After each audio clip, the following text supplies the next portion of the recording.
Hey TCS TV viewers, it's Dave and Evelyn from the camera store, and today we're going to give you our first hands-on impressions of the Sony Alpha 1.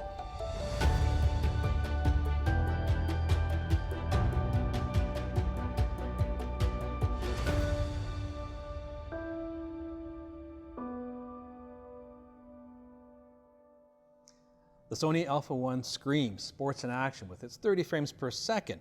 There's not a lot of team sports going on outside or inside these days, but we found a great opportunity to really flex its muscles. Yeah, and so we were able to shoot at the Olympic Oval at the University of Calgary to shoot some track running, and now we're here at CrossFit Athlete Inside.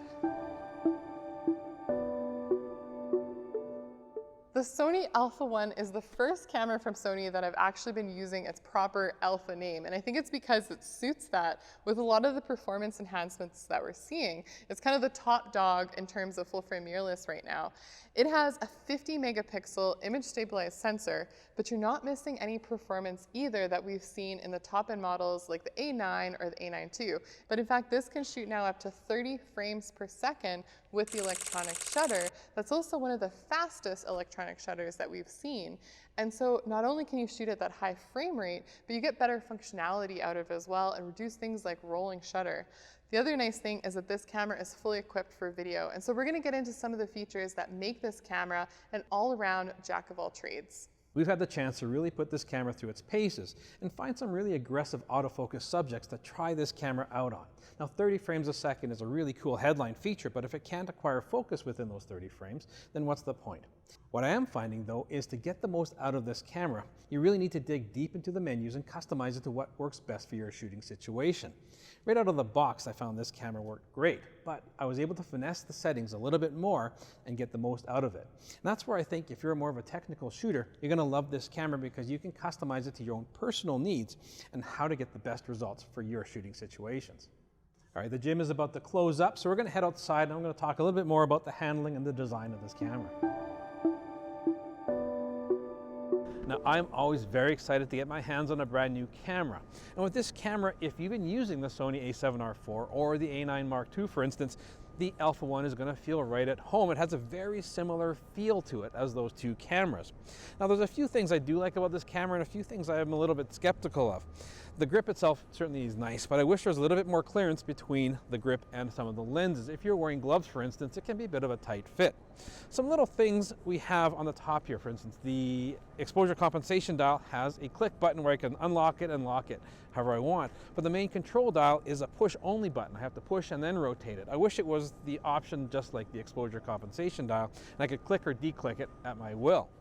On the other side, we do have a dial that gives us our frames per second and our focusing modes. And I like that they're really tactile. And if you want to make a change, it's just right there. I don't have to dig through the menu for some of those crucial features. The Alpha 1 does have an articulating screen, but it's the traditional Sony screen that they've been using for quite some time. They're not using the more current screen that they use on the A7S III, for instance, which flips out to the side. I would much prefer that. Now, even though I wish the screen was fully articulating off to the side, it is a very good touch screen.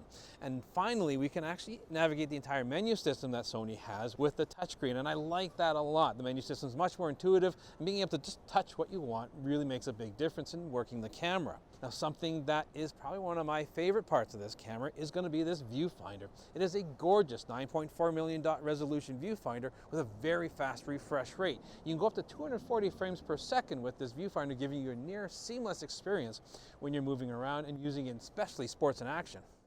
When the Alpha 1 was announced, I honestly thought to myself, this is going to be the Sony camera that sets Dave over the edge. I mean, it's amazing. They have a high resolution sensor. They can shoot 30 frames per second. It's image stabilized, super fast scanning, more autofocus and exposure calculations. I mean, on paper, this thing looked stacked.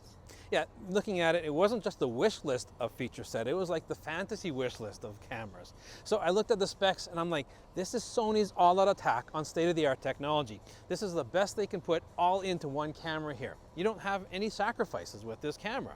They've thrown everything at it, including even updating the sync speed for doing flash or strobe photography. And so now the sync speed for mechanical shutter is 1/400th of a second, where most cameras, unless you have a leaf shutter, can only get up to 2/50th of a second.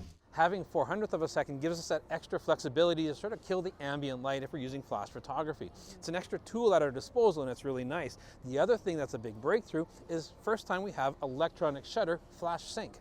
Now, as good as the autofocus is, we realize that you need the latest and greatest lenses as well to get the maximum out of it. You know, the brand new 135 1.8 lens and the 70-200 G Master was able to keep up, but the older 24-70 G Master lens just couldn't keep up. Now, in the arena, when we had people running towards us, I was really quite impressed. The results were not surprising. We already have experience with the A9 II, which is a great autofocusing camera.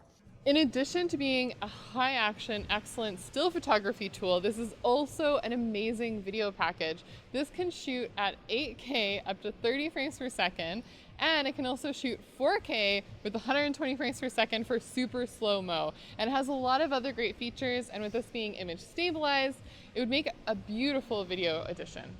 Yeah, the video results out of this camera are really exceptional. They've made this camera the whole package. There's really nothing you can't go out and shoot with it. If you're on assignment as a journalist and you're required to get video and stills of the highest quality, this camera can achieve it. Yeah, and I think what Sony has done here is they've created a camera that is seriously top end. I mean, the price on this thing is higher than anything else for full frame mirrorless, but I think that they've justified it with having those additional performance features. It's like they've packed in 3 cameras in one here. You've got the high resolution of the A7R IV, you've got the speed of the A9 Mark II, and you've got the video performance of the A7S III. Yeah, and of course, all that this can mean is we love having a top-end camera that has all of this amazing tech, because usually what happens is that technology is going to trickle down throughout the lineup. And of course, we want to know, what do you guys think? Are you excited about all of this new tech? Do you think the price is right for it? Let us know in the comments below. Make sure you follow us on Instagram. And if you're new to our channel, please subscribe and hit the notification bell so we can catch you again very soon.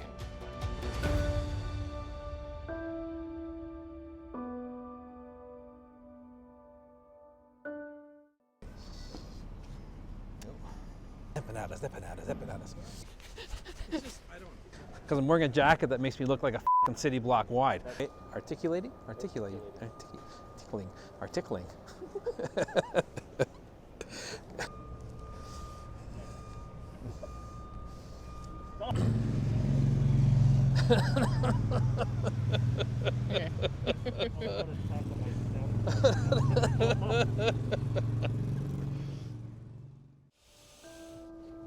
Hey, thanks for sticking around and watching our video. If you want to check out our most recent video, click up here. And if you're Canadian and you want to shop local, click down here. I kind of wish I had the Canon R5 shooting 8K right now. It would actually keep my hands a bit warmer.